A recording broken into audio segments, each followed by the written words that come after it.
Good morning, ladies and gentlemen. Thank you so much for joining us for our March webinar. Just a reminder that the session is recorded. If you do have any background noise on your side, please do mute yourself. Please feel free to pose any comments or questions you have in the chat function, and of course raise your hand if you'd like to participate in the discussion. This is going to be a very conversational webinar this morning. Shirley Bailey, our presenter and co-host today, has a wealth of experience in the industry and a very important topic today. She has spent countless of hours working through the recent audit report of the Community Scheme Ombuds Service and has put together a report that she shared with over 500 participants in the industry upon request. If you'd like to receive that full report, you are more than welcome to contact Shirley. Nicole is sharing the contact information and Shirley's website in the chat function. Shirley is going to be providing us a presentation this morning that we're going to share on our website along with the recording as well. Just a reminder that the Women in Sectional Title webinar is due to start at 11 o'clock, so we're going to keep to the clock on that. If anybody would like to stay behind afterwards and ask any questions that weren't raised during the webinar, you're more than welcome to do so, but we are going to strictly stick to that time to make sure that people are able to jump off and join that webinar as well. My two colleagues, Nicole and Nicole, the Nicoles are going to assist in the administration behind the meeting, sharing some links with you on the chat function, allowing entrance to people, and of course muting if there is some background noise. Just a couple of admin points from our sides, ladies and gentlemen. If you don't have a link to our website, Nicole is going to share that now. Just a reminder to mute yourself in the background, please. Nicole's going to share a link to our website now. Please keep an eye on that for a copy of our this recording as well as the presentation. Remember to sign up for our newsletter if you haven't yet received it. You would have received the January, February, and March, correct me if I'm wrong, Nicole, version of the newsletters already. If you haven't received those, give me a shout, and then of course, please sign up. Don't need to give you a shout anymore, Zelinda. They are on our website. Oh, so if fantastic. you missed one of our previous newsletters, they are now live on our website. Well done. Fantastic. Thank you so much for that, Nicole. So do check out the website. And then many of you would have seen that we've been working together with the DA in regard to some complaints and queries that we have in relation to the Community Scheme Ombuds Service. I'm not going to steal the limelight away from Shirley, but I will comment on it towards the end. If you do have any complaints in regard to the Community Scheme Ombuds Service, delays, incorrect orders, incorrect parties cited, not having an opportunity to take part in any dispute resolution proceedings, taking too long to approve your rules, you name it, please do go and have a look at that article that Nicole has shared on the chat function. There's also an email address that you can send any matter to that you have a complaint, not a complaint as in dispute resolution complaint, that still goes to the CSOS, a complaint in regard to the CSOS and the CSOS functions. That email address is csoscomplaints@gmail.com, and Nicole will share that in the chat function as well. If you're not sure as to whether or not you do in fact have a complaint that you'd like to share and you would like our input on it, please pop me a mail and I'm more than happy to look at it for you and assist you with that submission to that website. The more matters that we have for the DA to investigate and report back to the CSOS, the better. On that note, the DA has also set up a meeting with the Community Scheme Ombuds Service in Johannesburg at the head office at the start of April, a meeting that I will be attending alongside with Emma Powell, the Shadow Minister of the Department of Human Settlements, or the Minister of Human Settlements. So that is very exciting, and more information will be provided to you about that. And then without taking too much more time from Shirley, just an announcement. If you stick to the end, Shirley's going to be giving away one of her infamous books, and we'll be sharing a bit of a discounted rate for those in attendance today as well, but we'll give you that information at the end. All right, without further ado, Shirley Bailey needs no introduction. Shirley has been in the industry for many, many, many years. She has been an owner, trustee, teacher, trainer, fighter, all sorts of fun things like that. Incredibly knowledgeable, somebody that I'm very happy to call a friend and a colleague in this industry, and a confidant very often as well. Sometimes my psychiatrist or psychologist too. Shirley is a lovely person to get to know. If you don't know her, please do pop her a mail. She always has time to meet new people in the industry. Shirley, thank you so much for joining us today, and over to you. Thank you very much, Zelinda. It's absolutely my privilege to be your confidant because you have such an interesting life. I mean, it just adds to mine. So from the first time I met you at a paddock, when you were doing a table there and you were handing out pens, those little funny gnomes on the end, and I said to you, watch out, everyone's going to hups them. And, and I think you thought, my goodness, you're so cynical. But I am a bit, but not totally. Okay, we're going to work from the books that I work from. I don't know, can you see the pictures? So this is the annual report, which includes the annual financial statements for the year end 2021. The year end is March, so actually the new one is due out shortly. And then the other one that I worked through was this, which was the revised strategic plan for 5 years. Both of them were handed out at the end of January when Zelinda and I sat in the front rows giggling like little kids and really enjoying this challenge of listening to CSOS and seeing how many explanations they could give us about everything. But I worked through this because my background has been a financial, but I'm what do you call it? A jack of all trades and a master of none. I know lots about little things, or little about lots of things, whatever you want to say. So I do not want you to please chastise me if figures don't add up. It's not my fault. Really, it isn't. I'm going to do a CSOS now. It's not my fault. It's the system.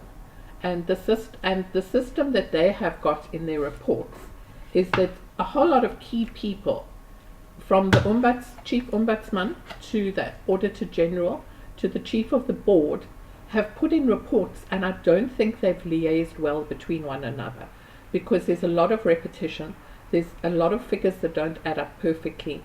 And so if you find this as I'm talking to you, please don't hold me accountable. Yes, I'm not a financial whiz kid, but a lot of it was a problem to me when I was doing this. So I've made the best of it. I've highlighted issues, and I'm not even going to go through all of them. I'm going to go through the highlight ones because it's really important that you have an understanding of what goes on at CSOS. And there is a lot going on. It's just, you can see it more in the news if you read Sectional Title Living in South Africa. So Linda's always posting stuff. Pearl's done a wonderful job on interviewing Jolene Bosman. And that's a recording you must go. Fitzanne is absolutely fantastic. That's her website.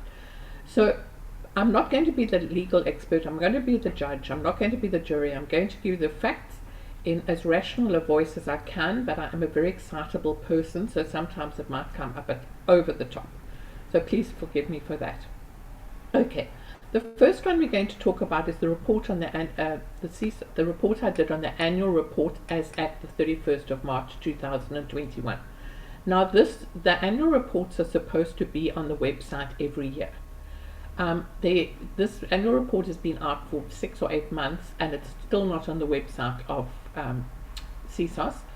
I am going to put in a lot of complaints that the DA can take forward because it's based on what I've analysed out of their reports, but also on my notice of the website not functioning properly, because I'm always saying to people, go and look at this wonderful training on the website. And unfortunately, they go there and they can't find anything. So, and that is because the breakdown is so bad. So, okay, so let's start. The first year of operation that they had was March 2017, because it came effective for January. So from March 2017, from April 2017 to March 2018. So they've had 4 full trading years. So when it started, they had 2 they had somebody's got their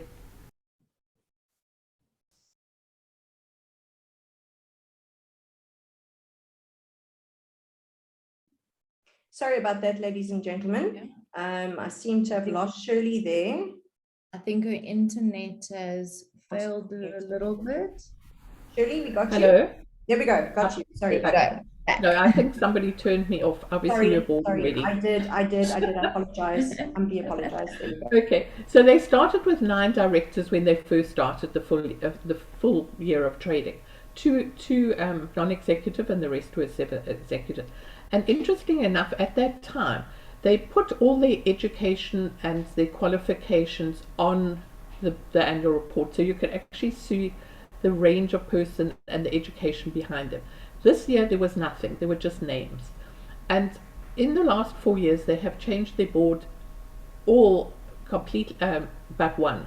So there's nobody of the original left. I mean, you may have known because of VBS Bank, 2 of them were dismissed. But there's only one existing from the previous board.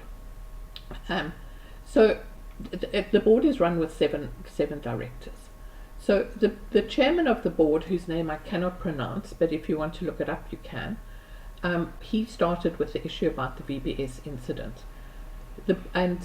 What has happened, that the most up to date that I can get out of this is that they did suspend the 2 directors that were involved in this money being invested in VBS Bank.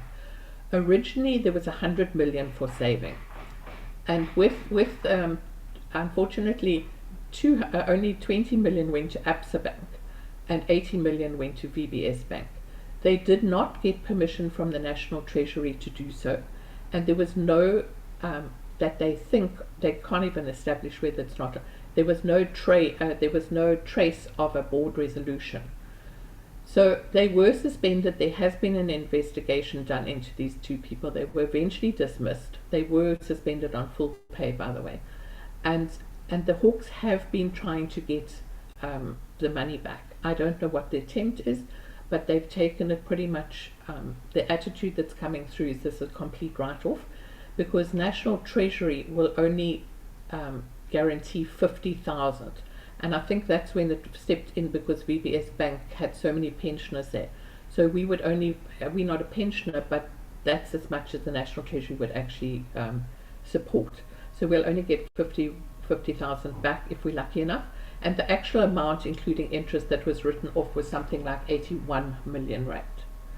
So unfortunately, to actually, when you see how many levies amounts are coming through and how few people are actually registered, you're going to see there's going to be an enormous cash flow going through their hands going forward. So the biggest problem has been the lack of business automation systems, what they call BAS. The reason that they have given is that the tender process could not be completed as the initial procurement process did not yield a suitable service provider. Now, I'm not supposed to be judge and jury, but let me say at this stage that if you cannot find somebody to do a proper set up of IT system to handle all the cash receipts and the payments and allocations and everything in the period of 4 years that they've been training, and previous to that a lot of them were working there, then there's something dismally wrong, and it just comes through in every page of this. And the Auditor General is absolutely saying that the qualification has to stay because they don't know. And further on, we're going to discuss the fact that the levies, so much of them is unallocated, and this is probably why a lot of you are still waiting for receipts and registration and goodness knows what. So, but it's quite amusing. I just had to be amused by some things that came around here. In the chairman's, the board chairman's report, he says, I have to, this quote, I'm also pleased with the improvement of our audit findings from the baseline, which was an adverse outcome in 2018-19, to a qualified audit report.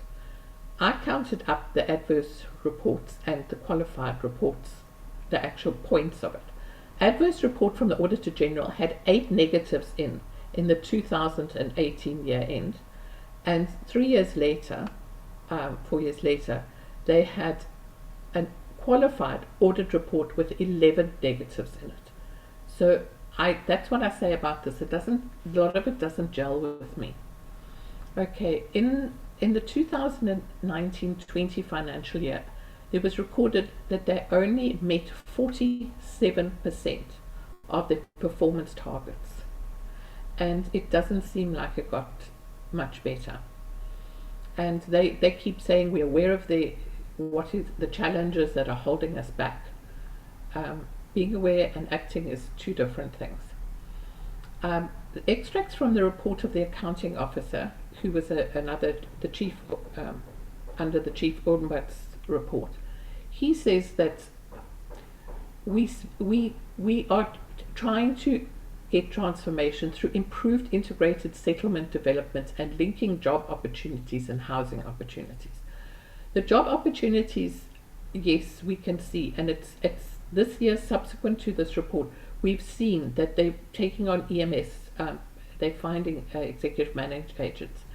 The latest outcome that I heard was that they're actually going to try and put executive managing agents and managing agents in their own businesses, which they're going to set up and lend them money to get going.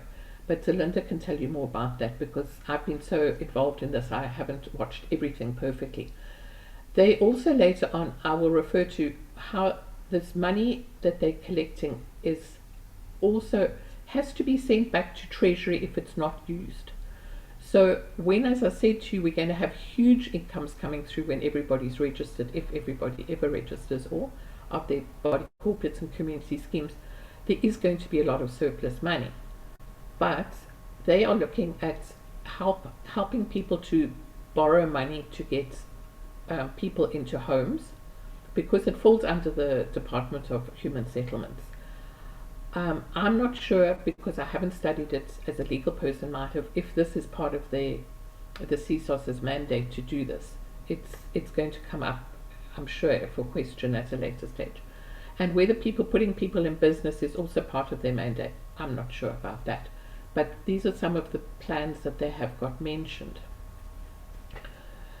A major problem with CSOS as it stands now is that there's a lot of non-compliance, because people are not registering body corporate schemes. I think COVID just did a lot more to add to that, because people said they didn't have money and people weren't paying, da-da-da. But they say they don't have a legal framework in order to get these people forced to pay in. I don't see it anywhere, and that is something that should have been thought about a long time ago, because I have heard it now, and I mean, Zelinda confirmed that in her letter that went out to everybody about this seminar, that when they find people that haven't paid, they are going to backdate the levies till from the 1st of January 2017, when this act became effective, and that's when levies had to start being paid. So where are the community schemes going to get all this extra money that they have to pay, and who's going to do all their admin work? And considering they don't have an integrated system and half the work is being done manually, this is I can only shake my head. I'm not allowed to use any profanities here. So then let's carry on to where are the main queries coming from. Clearly, Gauteng is the biggest area. They do have the most people going in with complaints and so on. And at the end of the March 2021, which the report we're dealing with now, they had an outstanding estimate of 3,335 disputes. Now that could be a lot more, because their integrated systems are not there. And Gauteng receives 3 times more in the volume of complaints than anyone else. Okay, now let's get to the interesting numbers. The summary of receipts. In the first full year of trading, because that from April 2017 to March 2018, they got in 170 million from levies, of which you'll be happy to hear that 73 million was unallocated, so they don't know who they got the money from. Let's go to our current year, 2020-2021. it increased to 223.5 million. So that is an quite sizable increase, but not huge considering that 4 years has gone past. So now we have 223 million that came in, of which 69 million is unallocated, compared to 73 4 years ago. So it's just not going anywhere. So the other income that CSOS gets is from, well, the main one is levies. The next one is the government grants, but that is gradually coming down. This last year they only got 23 million, whereas they started with 29 million. They get interest. Surprisingly or not surprisingly, I'm not sure, depends which way you look at it. They dispute resolutions, that 50 Rand or 100 Rand that you used to have to pay, which is no longer applicable anymore, brought in less than 500,000. So it's very magnanimous of them to say, okay, we don't have to pay the 50 or 100 Rand. But they were getting so little from it compared to how many levies that they've given us something back. But okay, so their total income for last year was 253 million. And so we can see, and I will actually talk to you more about the stats, but it would appear to me that there's not more than like 25% of the community schemes registered, if that. And so Linda's shaking her head, but I've not been able to find too many facts. So if we take that it's 25%, then you can multiply this by 4, so you can see where we're heading with the levies. But 223 million times 4 to get 100% of everybody being registered, that is a huge amount of money. So it's a cow that's going to give a gift. What do they say? A gift that keeps giving. So let's go to main expenditure. The employee salaries and related was 84 million, which is a third of the total income. Interestingly, they spent 7 million Rand on advertising. To me, it's interesting that they spent 7 million Rand on advertising, because I do not see much advertising at all.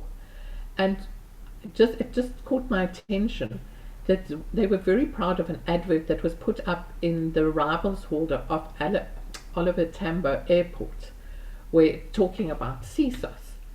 Now I know when I'm rushing to get from my baggage counter to the taxi or whatever I need, I don't actually stand and look at adverts.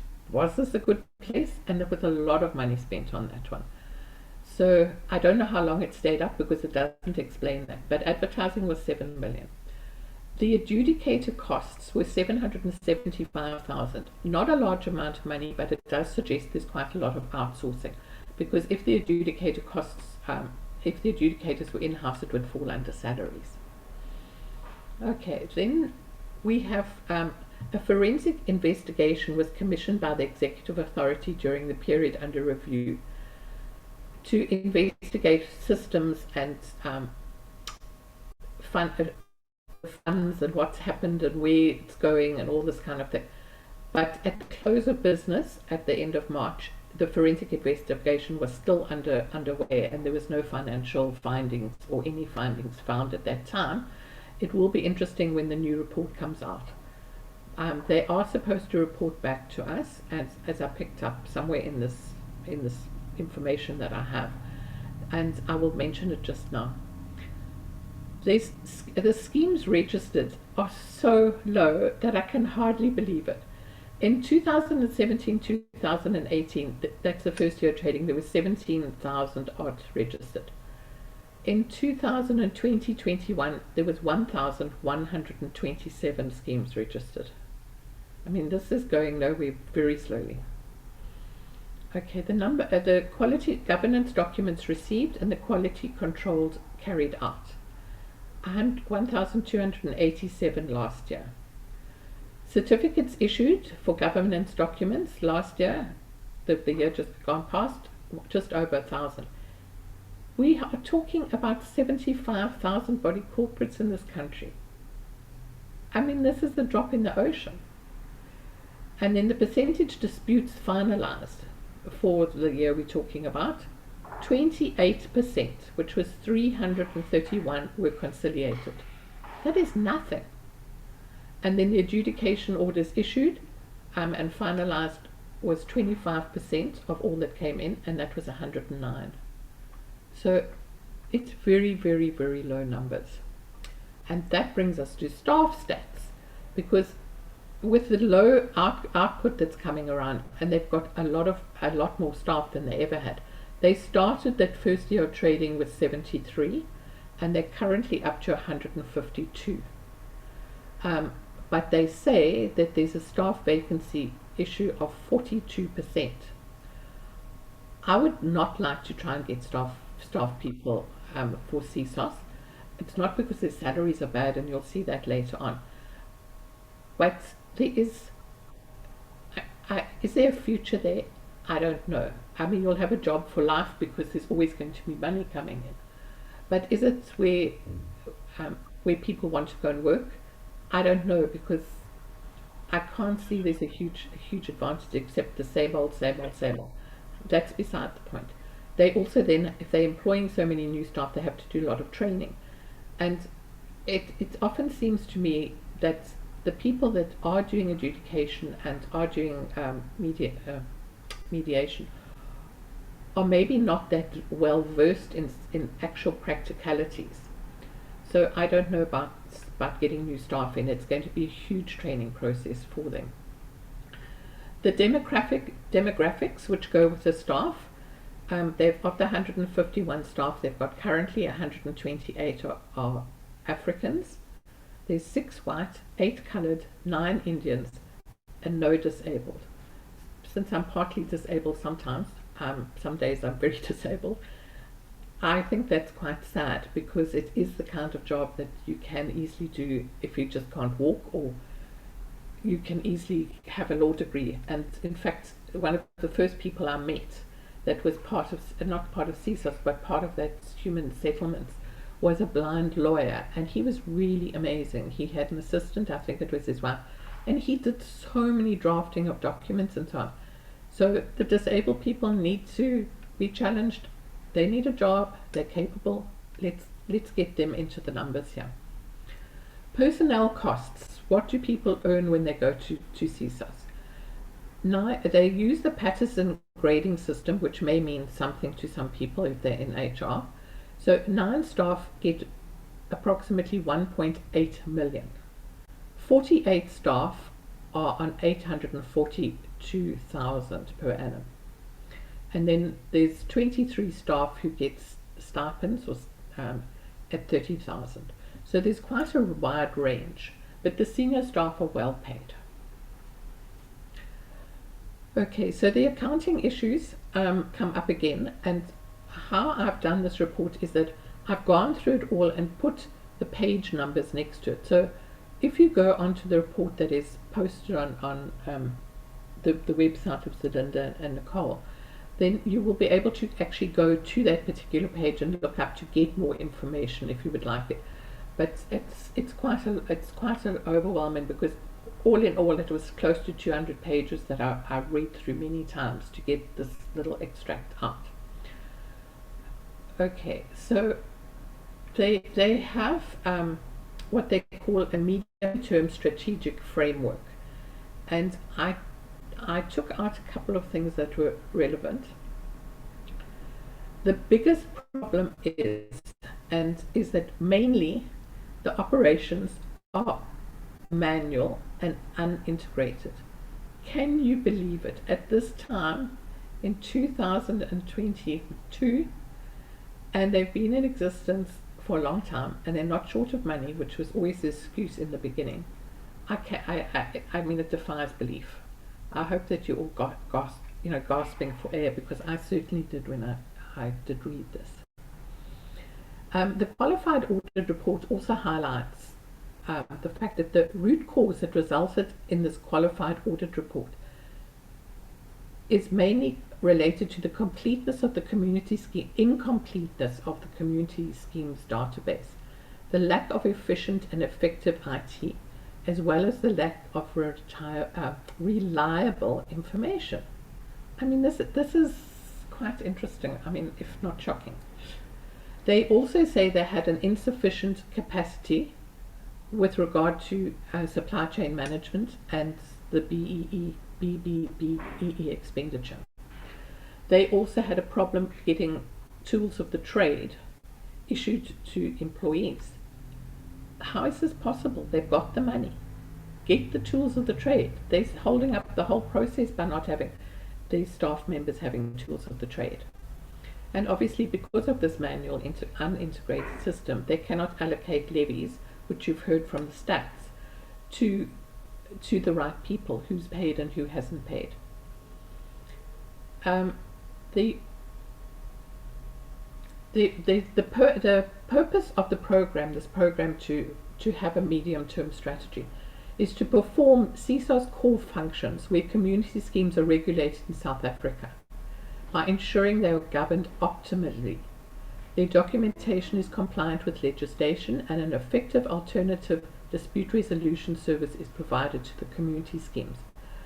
The outcome, according to them, not me, was 33% was achieved and 67% of the goals were not. And it's sad. Okay, the classification of disputes, the bulk of it is, at least half, is financial. The next one down is the private common area disputes, which of course is EUAs and parking and all those kinds of things.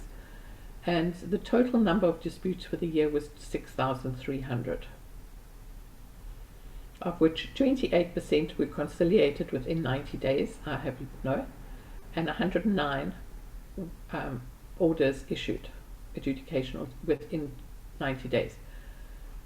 But that's 25 and 28% respectively. It's a very, very low number, and your mediation is supposed to take place in 90 days maximum, and your adjudication order. Okay, we talked about executive managing agents. I mentioned it briefly just now. 36 were trained in 2021. This was the first time they did it, but none had been appointed by year end. At the time of this CSOS seminar, which was in January this year, there were 14 executive managing agents businesses registered with CSOS, and you can get their details. So Linda did a survey on who is part of the executive managing agents, and it's very interesting to see. And I believe there are some more that have come through, but I'm not certain about that. They did do a lot of training sessions for owners, adjudicators, stakeholders being, I'm not sure, executive managing agents, those type of things. Okay. Back to the Auditor General's report. It's quite damning. I have mentioned quite a few of them before, but let me just refresh your memory. This is a quote from him, I was unable to obtain sufficient appropriate audit evidence for revenue from non-exchange transactions relating to levies, as a public entity did not have the adequate systems to collect and process them and report levies. So the financial statements were not submitted for auditing were not prepared in accordance with the prescribed financial reporting framework. Steps were not taken to collect all the revenue as was required. Steps were not taken to prevent irregular spending, which was over R1 million. Effective steps were not taken to prevent fruitless and wasteful expenditure.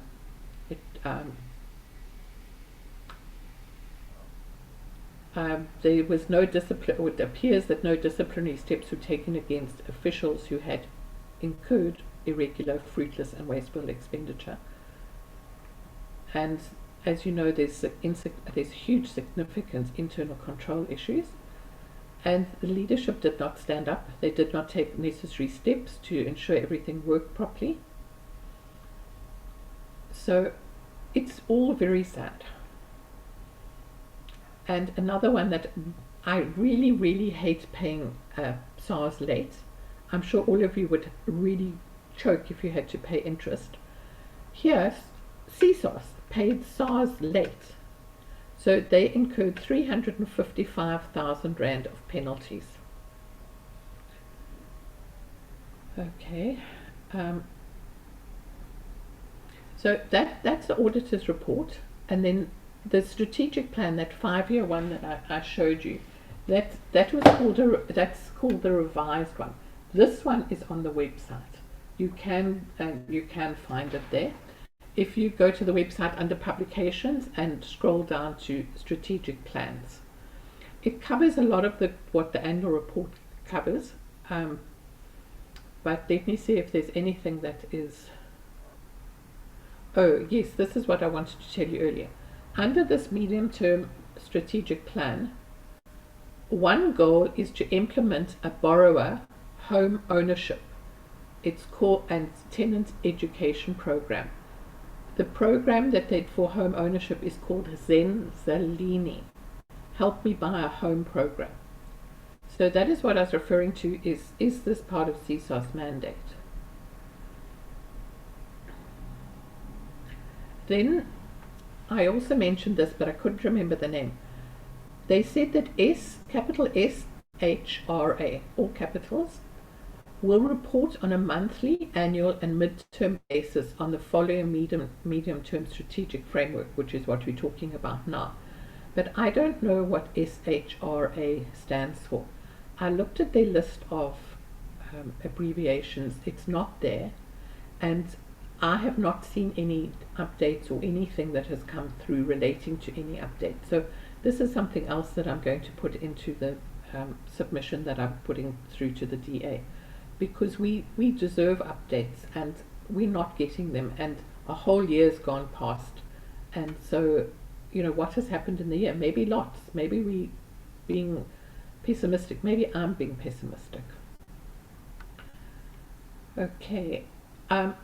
The sadness is that if CSOS doesn't use up all the funds that have been collected, as with all SOEs, they have to return the surplus funds to the National Treasury. And CSOS is trying to get around this because they believe as the CSOS would be better positioned being able to invest surplus funds to generate additional revenue to implement its mandate. I can only think it might be by setting EMSs up in business, EMAs up in business, or MAs up in business, lending money. But that comes with another whole set of criteria with regard to what you're allowed to do in terms of FICA and so on. Okay, another problem that was quite interesting to me, that CSOS does not have a process in place that compels the developers to register the schemes which they're developing prior to the operation. And surely this is where it starts. There has to be some way to do it. I mean, they must be in discussion with the Surveyor General in the Deeds Office. Then I'm going to sum up with comments from the SWOT analysis. Under each aspect there were quite a few, but I've taken out the ones that I thought were most relevant. So under internal strengths, CSOS must be cautious. I don't understand begrudging due to these inherent benefits and advantages.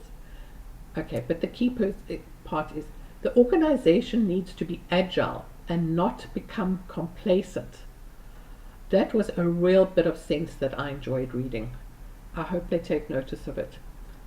Under internal weaknesses, patently, we've heard it so many times that there's a lack of IT system.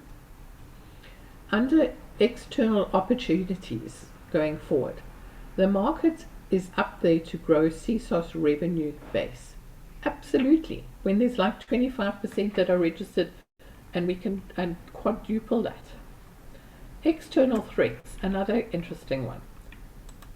Not meeting the expectations of community schemes and not demonstrating value. Absolutely. Are we getting value of people that are paying not exclusive, but levies to CSOS? And that's an external threat for them. So I'm going to finish on that note. I think you've got enough to get into your brain. And so Linda, I'm going to hand back to you. Shall I mention about the lucky draw for the manual, or will you handle it from your side? And don't forget, I'm offering a 200 Rand discount per manual to any person who attended the seminar, because I want people to attend seminars. I want to educate the public. I want to get more people to know their rights, their duties, and so on. And part of knowing that is knowing what CSOS can and isn't doing for you. So let me hand back to Linda. Fantastic. So I will definitely deal with the prior, Shirley, and that's a little bit of good news. Actually, a lot of good news. I mentioned to Nicole while I was listening to you, it's quite depressing. I used a couple of choice words, including the message, not just depressing, but I won't share that. But unfortunately, it's true. And, you know, people like you and I are not going to make these statements if we can't back it up with evidence. And the evidence is right there. Sandra, that joined us a couple of minutes ago, mentioned that this documentation that was handed out to the Cape Town office that you spent this time reviewing and reporting on wasn't even handed out to them. So, you know, that's interesting. And the Johannesburg Roadshow, one can imagine, would have been the best attended because of the sheer volume of community schemes there. So it's interesting that it wasn't. Also, Johannesburg is where the head office is. So you would assume that that roadshow would have had even more information than we were provided with in Cape Town. So that is something interesting. Now, many of you that have worked with me and Nicole Tavares over the years know that we have always been incredibly positive about the Community Scheme Ombud Service. I have never allowed my colleagues or my clients to speak negatively about them. I've only ever been positive.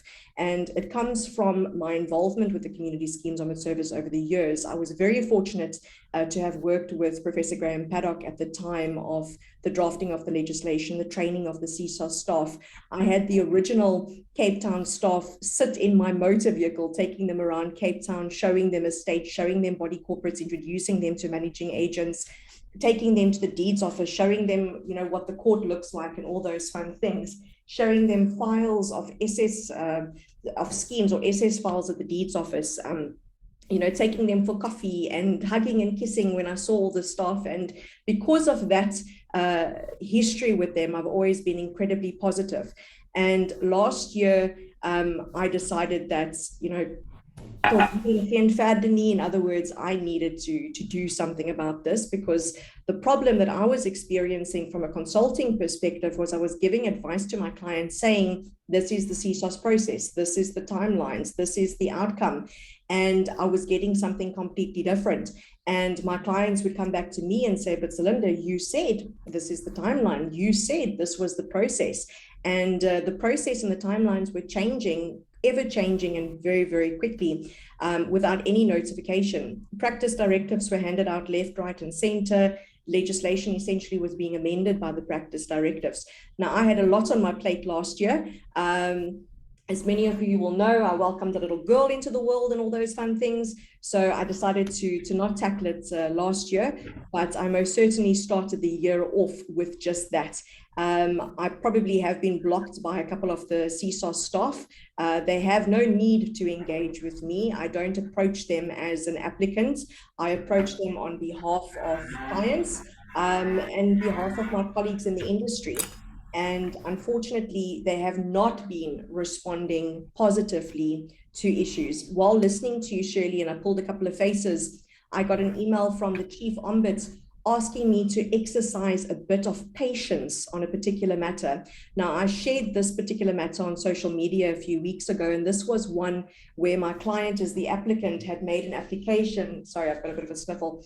Made an application in the early part of 2019, and they were still waiting for a CSOS adjudication order. And in the meantime, he has lost his business, he has lost his home, he has lost I can't even explain to you what effect this delay has had on this particular client, and I've been asked to exercise a bit of patience. So that is completely unacceptable, completely unacceptable. And we have been incredibly fortunate to have worked with Teresa Williams. I don't think she's on the talk today. That spent over a year trying to get somebody to hear her plea, and doing this all behind the scenes. She eventually and successfully got hold of the Shadow Minister of the Department of Human Settlements, Emma Powell, and Emma recently met with myself and Teresa and Willie Roos of Stratafin, and she let us take her through some of the matters that we've been dealing with the CSOS over the last couple of years. And she was shocked at how this has been allowed to go on. And she joined that sectional title living group on Facebook, and she started posting there as well. And she says she sees the frustration that people are having with delays, and it's unacceptable. And one can only imagine there's a lot of things going on in the political arena, but this has most certainly caught the attention. And the moment she started asking questions, I noticed that suddenly the CSOS was starting to respond. Our colleague, Michael Schaefer from ZD Fin, Shirley, you were copied, successfully dealt with a matter that we've been fighting for over 4 years. And he got a positive response from every single one of the CSOS guys that he copied into his email correspondence within not 24 hours, not even 12 hours, but I think it was like 5 or 6 hours.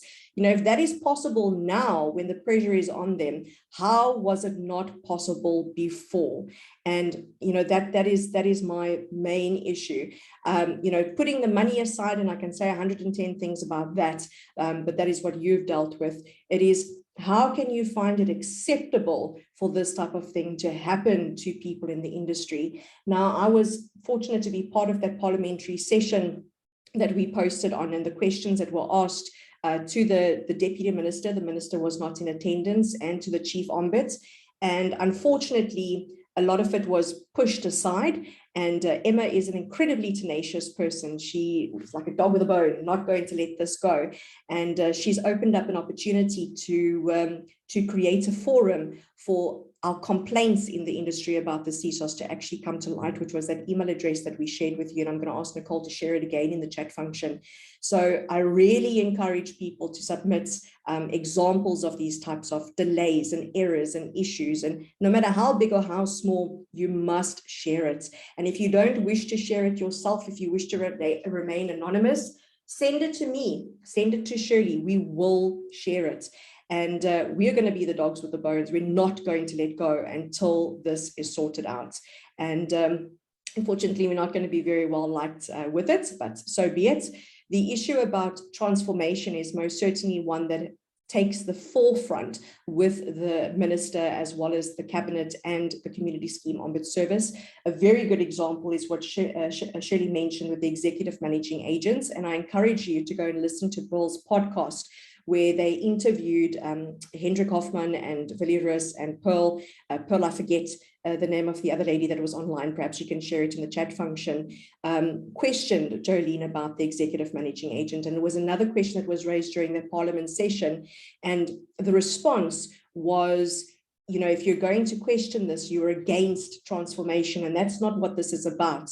And the answer that was brought across about the panel of executive managing agents is that the people that are out there currently in the industry, managing agents, executive managing agents, for too long have had the monopoly of the industry, and now it is time for others. And they don't intend to exclude managing agents and executive managing agents. How they intend including them is for them to open their doors, hand over their knowledge, hand over their client base in order to assist in the transformation process. And that is a no-go. That is a no-go at all. We all need to be inclusive in what we deal with in community schemes, but this approach is not the right one to go.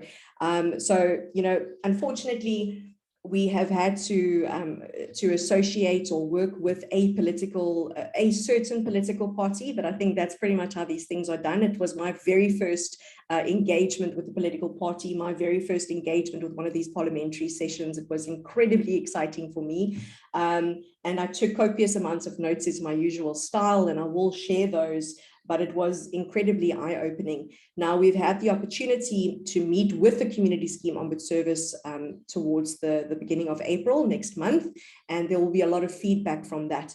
But there is most certainly commitment from the Shadow Minister that something is going to be done. And I think that there is most certainly a move towards progress. It's just unfortunate that it is so little, so late. and we as an industry cannot tolerate it. We all have a very self-centered opinion about what we deal with in our homes and in our investments, and generally we don't take a stand unless it affects us, unless there's a special levy or something along those lines. Thank you, Marie van Rensburg, Paul mentioned, was the other lady online. But in this case, we do have to put that self-centered approach behind us, and we all need to stand together here, because there are copious amounts of valid complaints that we can put forward as an industry, which we have to do. So, ladies and gents, I know that there were quite a few comments and questions. Let's deal with that before we hand over for the prize and we deal with that fantastic positive news. I think everybody is pretty shell-shocked because I'm not seeing too many things. Sandra, I see your hand has been up patiently. I'll hand over to you. Thank you so much. I'm going to put my camera on. Hi, everyone. Hi, Sandra. As you know, I've been working with Linda a lot. I've been working with Shirley. I've had 1 or 2 engagements with Billy Roos and also with Marina. I have noticed that the CSOS does take time to respond to things. And what I've been hearing from you guys, what I've been hearing from the floor in the Joburg CSOS meeting, is actually shocking. And I want to do my bit to actually help you guys out. I've been engaging with my DA ward councillor in the Alberton area. He's also quite passionate about it, and he wants us to get on board. So I want to do whatever you guys need from me, whatever information I need to circulate to you or to him, so that we can work with Emma and get this over the line, because they needed to get their house in order before promoting CSOS out there. It's like starting a new business. You get your house in order, get your ducks in a row before you say, okay, I'm open for business. This is what I need to do. And then you go on from there. So that's just the comment from my side. Good luck with this. I know it's not going to be an easy road ahead. And I wish you everything of the best. We're in this together and we'll get this passed successfully. Thank you. Fantastic. Thank you so much, Sandra. Thank you. Ladies and gents, Nicole has reminded me that we're running out of time. I want to do the prize before we take some more questions, and then please do feel free to leave if you need to get going or if you'd like to join the WIS seminar that's happening at 11 o'clock. So the lucky prize is a draw, and the winner is going to get one of Shirley's publications. The other thing that Shirley is offering, just as a reminder, is a 200 Rand discount per manual to any person that's attended this presentation, provided that the manual is ordered and paid for by the 5th of April. You can contact her on her email address or her website that has been shared on the chat function. All right, so let us see how we're going to do this. Shirley, can you choose a number between 1 and 34? 33. 33. Why must you be difficult like that now? Okay. my favorite numbers. All right. Vince, you're online. Do you want to introduce yourself? Hi there, Vince. How are you? And thanks, and you? Good. So you are the lucky participant. We will share your contact information with Shirley. Otherwise, you do have Shirley's email address. Please pop her an email. Congratulations on that prize. That was my version of a lucky draw, just counting the participants in the meeting. So Vince, congratulations. Thanks. Zelinda, can I be that guy? I'm obviously in Michael's office, and we have a few. I actually have 2 on my desk. Oh, so wow. Perhaps there is someone who would need it or who doesn't have one. I'm happy to pass over because we have a few in our office, so I'm happy to do that. Fantastic. The first person to raise their hand. No offense, Shirley, but it's on my desk, I promise. I'm no offense taken. I think that's so decent of you. Thank you so much. No problem. So Linda, I see we had Anne Lutz was the first person I saw on was my the first side. one. Okay, fantastic. Anne, you're online? Oh, thank you very much. Much appreciated. Awesome, fantastic. You've got Shirley's email address. Just pop her a mail. Will do. Thanks so much. Thank you for that, You're Vince. welcome. Much appreciated. Thank you, Vince.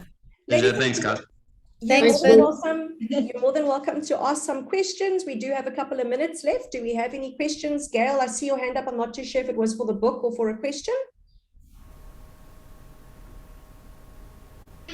That was for the book, Linda. Ah, okay. Thank you. Next time, Gail, next time. Fantastic. Okay. Ladies and gents, I know that it was shocking and I know that it was depressing, but it was the truth. Now's a nice opportunity to ask Shirley some questions if you have. Otherwise, you're more than welcome to pop off and go and do something that makes you happy. I'm going to go drink a cup of coffee because that makes me happy. Just a reminder that we are going to be having another webinar this month, the same as we did last month, and it's going to be a follow-up on the Property Practitioners Act. That's going to be taking place next week, the 31st of March at 10 o'clock. I will post a reminder on social media, but just add it to your diaries in the meantime. Ladies and gents, any comments, questions, queries, complaints? Nothing? Nothing? Have I really shell-shocked everybody that badly? Or are you just so bored? Definitely not bored. Definitely not bored. All right. Well, ladies and gents, if there aren't any comments or questions, I'd like to thank you very much for attending. Shirley, thank you so much for your presentation. As always, it was incredibly thorough, incredibly passionate, and I really do appreciate everything that you do for the industry. Ladies and gents, have a fantastic day further. If we don't speak to you again, have a lovely weekend, and we'll see you at our next webinar. Keep well. Bye-bye. So Linda, can you stay on a few minutes? Yes, I'm more than happy to. Thank you. Bye-bye. Bye-bye. Bye, everyone. Bye, everybody. Bye-bye. Bye.